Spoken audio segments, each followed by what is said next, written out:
قرار است به تاریخ 3 حمل سال 1401 خورشیدی تمام مدارس و مکاتب، دارالمعلمین ها، دارالعلوم ها، دارالحفاظ ها، دارالایتام ها و سایر مراکز تعلیمی مربوط وزارت معارف در مناطق ولایات سرسیر داخل و خارج کشور آغاز گردند.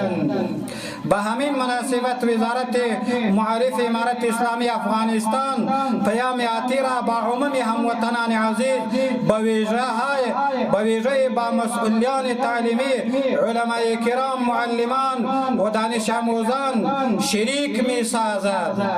اول، وزارت معارف تصمیم دارد تا به استفاده از همه امکانات و ظرفیت ها سال تعلیمی جدید را آغاز و شرایط لازم آموزشی و محیط مناسب تعلیمی و تربیتی را برای شاگردان فراهم سازد.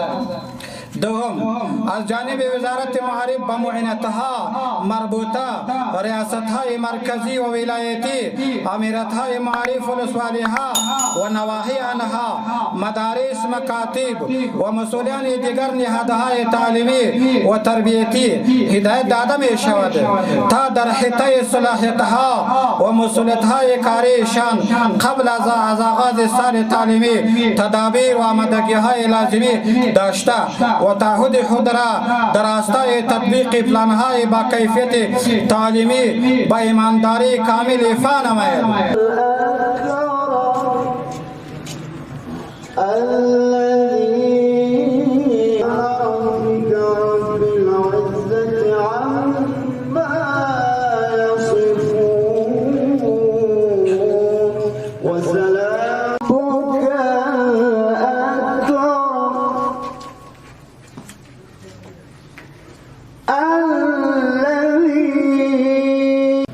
ما بسیار خوشحال هستیم که برای شاگردان، برای اساتید، خواه ذکور باشه خواه اناثه، یک فضای امنیتی، یک فضای با مسئولیت و با کیفیت قرار دارد.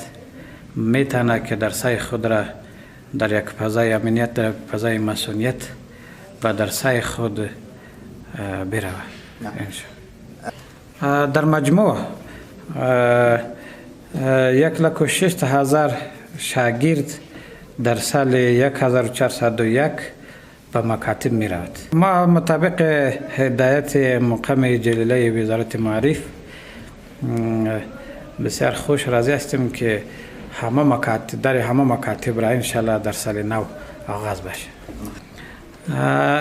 به همه مکتوب برای ما تا هنوز رسیده نیست. برای ما نرسیده. ما نمیخوایم کدام مکلفیت شرعی که کدام دختره که داشته باشه این را باید مراعات کنه. دیگه در برابر درس خواندنشان کدام مشکل انشالله نیه.